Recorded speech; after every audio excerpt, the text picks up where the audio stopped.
Welcome to Hazardous Toys, the hobby combat robot channel. I'm Adam, the Toymaker, and today I'll be talking about one of my favorite hazardous toys, the 1-pound plastic antweight Shuriken. We'll be taking it apart, putting it back together, good as new.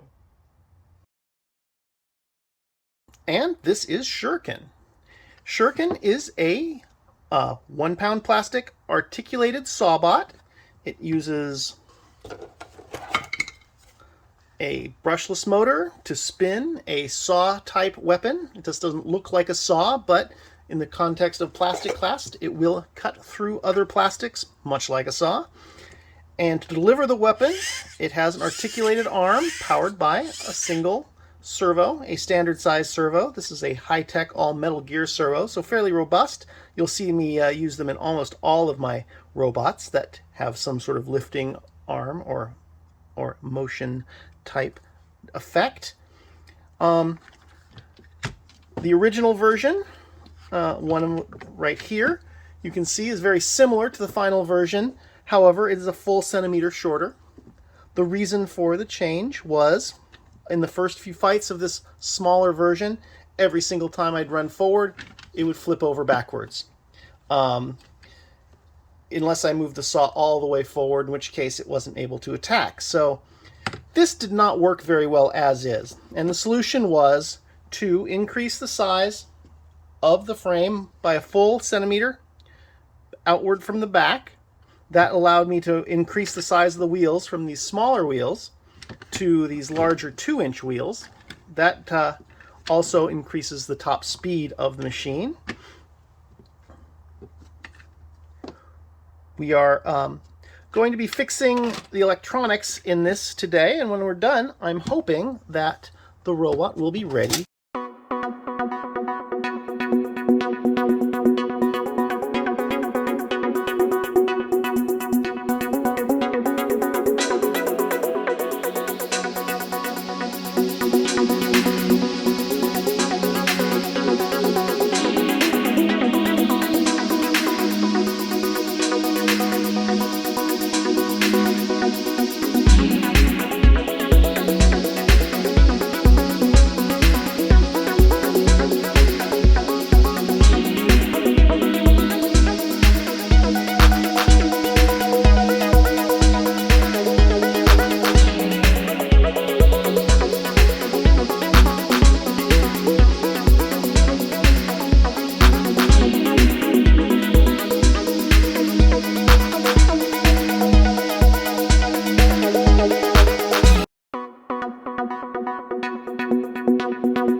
Plastic, it would be this ABS sheet, which is easy to come by and inexpensive. And if you need a solid, really sheet of plastic in the plastic class, this is really the way to go. This is, of course, a old dustpan from Shuriken here. It's a little chewed up, and I use it as the backup in case this newer one really takes some damage. And comes in sheets like this. And it cuts very nicely and very easily, and I absolutely recommend it. The rest of the robot is made out of PLA, and in fact it is eSun PLA Pro. That's the brand name of the PLA Plus that I always use. It is a little bit denser and a little bit more flexible than standard PLA, and it is the most robust basic filament that I have ever found. It prints up just a few degrees hotter than standard PLA, and you get a really good result. And if there's questions, by all means, leave them in the comments, and I will absolutely answer all of them. The traffic for Hazardous Toys is such that it is quite manageable right now. Here, the position of all of the equipment is basically right here, like you see it. The NBOTS Dual ESC is underneath this, is down here on the bottom. Hot glued on top of it, probably not a great idea, but I'll undo it before we start, is a Polalu voltage regulator, which takes the 11.1 volts off of this 3S battery and reduces it down to 6 volts so it doesn't quickly and permanently fry my servos. Servos run really well off of 2C 7.4 volt batteries.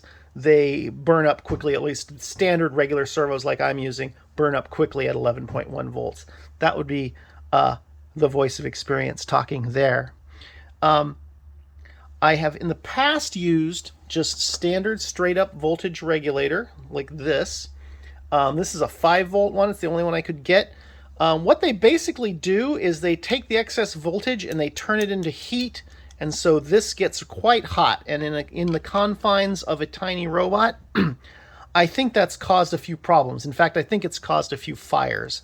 So I am trying to not use this sort of voltage regulator anymore. I mean, it does work. I mean, the everything works. You wire it up and the servo survives and everything functions, but every so often the robots that I have outfitted with these, 3 of them so far, well, they catch on fire. So that's not what I recommend, and I'm hoping this Polalu unit, which was a mere $10 from Polalu Direct, will do the job much more effectively. And I think it will, because this is the specific purpose of this particular piece. Right there. Okay. Let's see. Now, what I'm going to need to do is take this tangle of wires and get them all placed where they need to be. These are the power wires from the brushless motor. There's always 3, and they always lead to the three leads on the the brushless speed controller. Boom, boom, boom. The order that the wires are soldered determine whether the wheel will turn clockwise or counterclockwise. In the case of Shuriken, we actually want to have it spin downward, so to speak. Most vertical spinners do an uppercut motion, so they'll spin in relative to this counterclockwise and swing upwards so that the force of the blow pushes the other robot up and your robot down into the floor where it stays planted. But this saw type weapon doesn't generate that kind of hit. It doesn't pound the other robot. It doesn't send them flying. It just cuts based on whatever leverage you can manage. And to that end, I have it spinning clockwise, and that pulls the other robot into the claw and holds it in place while the cutting action of the blade does its thing. I really like that action, and I mean, I just stole it from the Battlebots, Sawblaze, and Scorpios. In fact, the whole reason this bot exists is because I saw Sawblaze and Scorpio on Battlebots, and I thought, I want to have a robot like that. That looks like the kind of robot that would be fun to fight with. And it is. I mean, I've been building an assortment of different robots. My most successful robot would be the grabber lifter mission control, of course, but it's a sort of a slow plodding machine. It's a brick. It can absorb a lot of damage now, but it's sort of a one-trick pony. You get the grab, you claw, you pick up, and you tote them off. This thing is quick, it is nimble, and it has an actual weapon that does actual damage.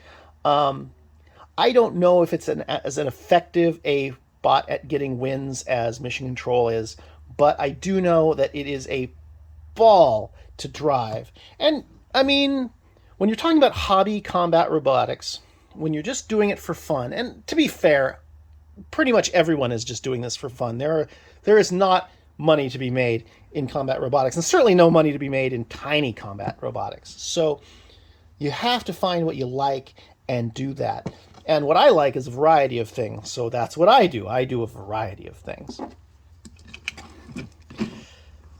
And the side effect of doing a variety of things is you learn a variety of things. So what I'm going to be doing today is how to wire this up and try to get it all into not such a terrible mess. Turn on the soldering iron, and I don't think this is the most hazardous of my hazardous toys.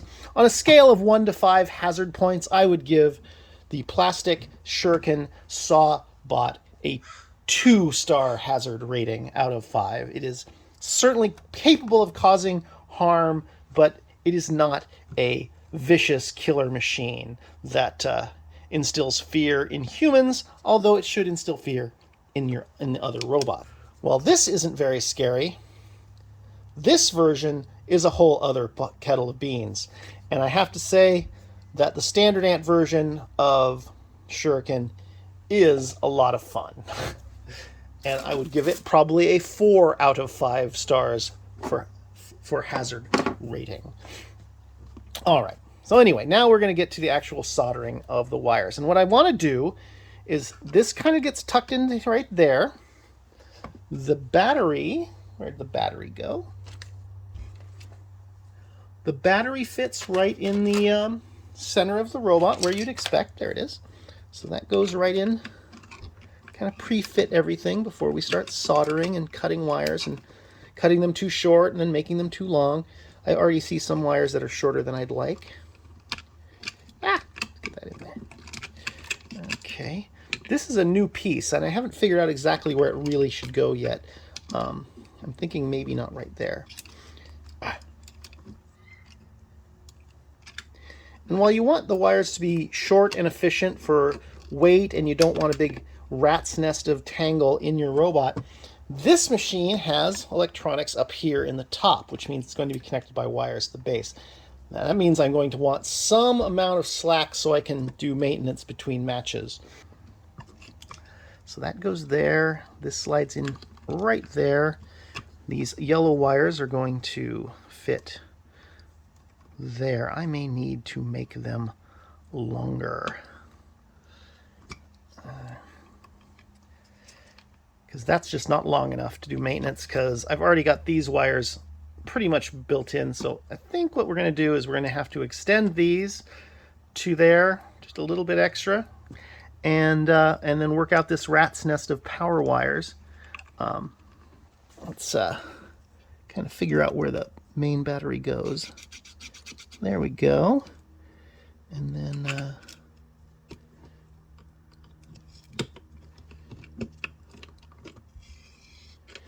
okay, so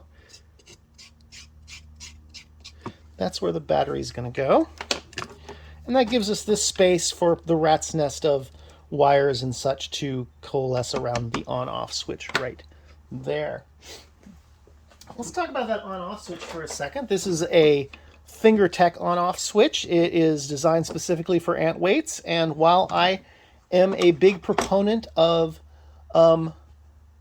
simpler solutions and less expensive solutions for most things, I have to say I am in love with these power switches. They just go on and off with a twist of an Allen key, and it really is the way to go if you can make space for them.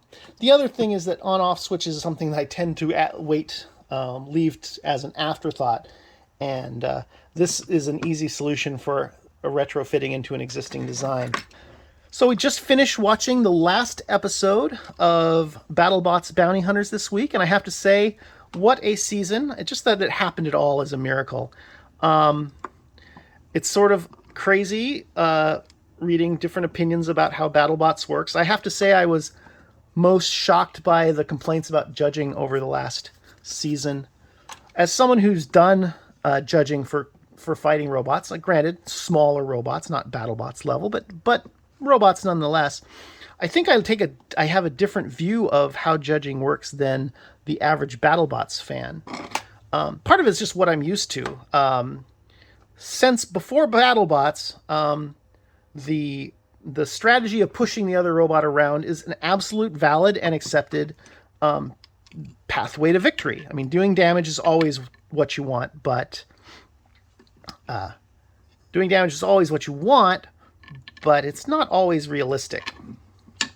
So when Hydra did the bike rack against Huge and everyone freaked out about it, I have to say that I was a little bit confused. I mean, pushing the other robot, I know that Battlebots rules are different and they absolutely focus on damage being the primary thing. But even so, dominating another robot by pushing them into the corner for 3 straight minutes is, in any other robot competition in the world, would see a simple, would be a non-controversial victory. Nobody would think twice about issuing the win to Hydra dominating the other robot the way that they did in the bike rack fight. That being said, people did freak out about it. And, okay.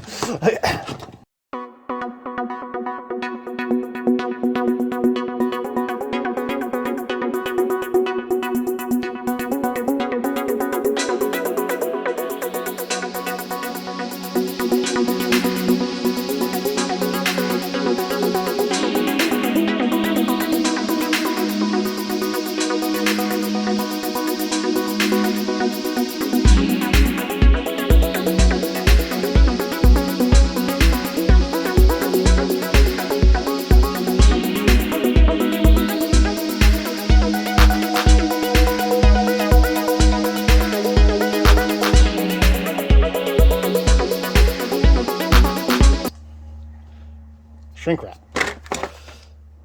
The unsung hero of combat robotics.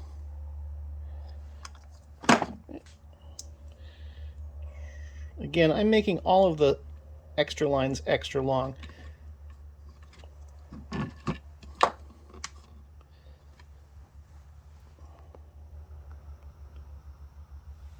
So we've got the ugly solder that's not too impressive, and right through there. Let's get the red one out of there. And then we'll just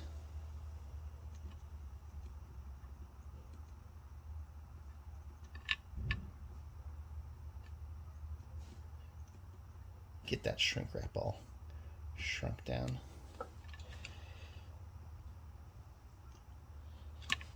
Okay.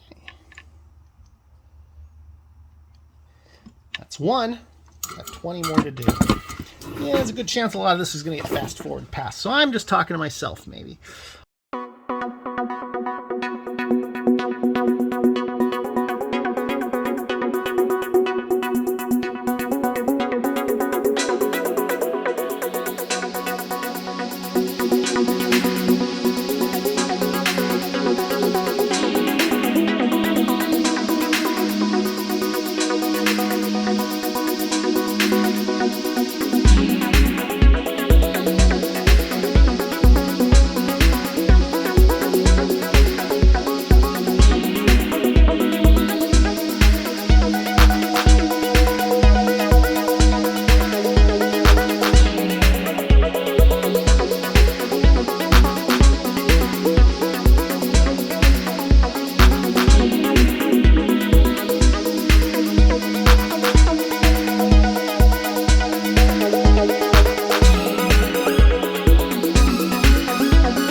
This is where the Beetle people have a point when they say, oh, antweights are harder because it's so fiddly. And while that is definitely true, it is fiddly, I have to say that I do prefer...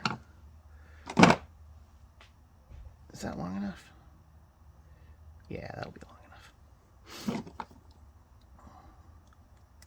enough. I do prefer antweights to any other just because they're what I'm used to. I've been building 1 pound robots since 20 years now? Almost, not quite 20 years. But they are what I'm good at, what all my parts are designed.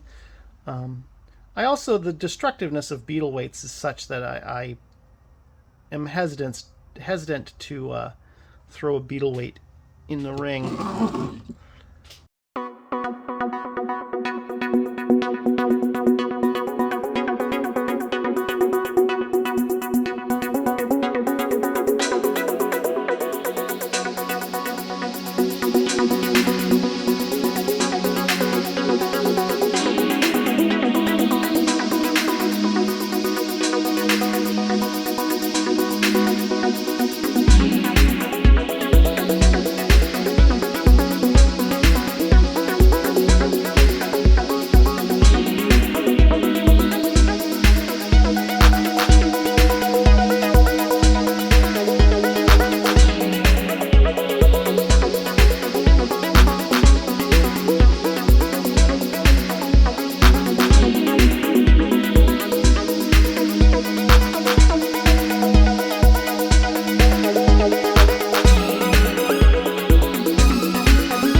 Look at that.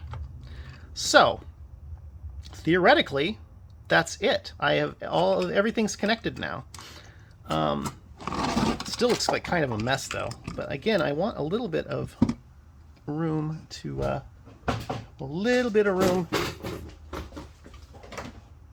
for the wires to play. So I will need some electrical tape before I can deal with that. But that's for after I plug it all in. Without plugging anything in, let's see if we can get this thing together. Just put it together. All right, so that goes there. This goes there. This always goes like that. Got to roll. I don't like shortening the power plugs. I don't like messing with batteries at all, to be quite honest. I'm a little bit afraid of them, like you should be. And as such, I do not like to edit my batteries. Okay, so this is definitely a little bit longer than it needs to be. So we'll see how that goes. This thing is always been tight, so this is not unusual. So, like all my robots, well, like most of my robots, there's a little lip here that the front of the top slides into. So this lip goes over the top, holding it in place. And then the back sort of clips into place like that. And then I'm just going to screw down one of the screws to hold it, but I think that's going to be fine. And that looks pretty good. All right,